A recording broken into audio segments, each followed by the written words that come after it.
Hi everybody! How guys? How are you? Karon day is naka-rest day ko. Di ba? Namig akong life. Actually, din siya nihangyo ko nga mag-rest day ko. Mas karon day guys, mga untaog ning sikat sa Pilipinas na Borsin cheese. Tama ba? Di ko sure kung tama ba pag-pronounce na ko niya. Basta kani siya nga cheese ni sikat na siya sa Pilipinas, especially dito sa Davao, sa Mua.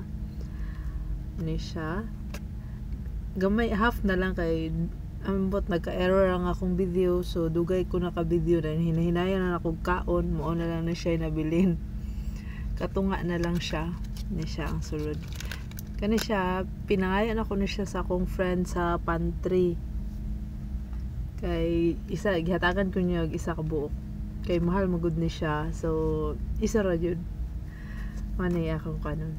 Lami ni siya pag imuha ni siyang partneran og kaning chips ay kaning crackers.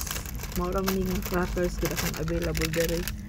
Nakalimot ako sa brand ani niya. Nako kada number sa brand. So na siya di ba?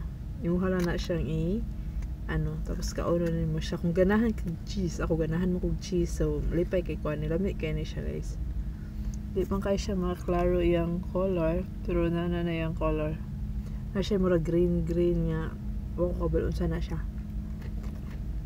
may color siya makatry mo di man kani nga brand pero at least na sila yung own version ani dito sa Pilipinas. Kung cheese lover ka i-recommend ako na siya, lami yun siya guys. Thank you walang to, salamat sa pagtanaw.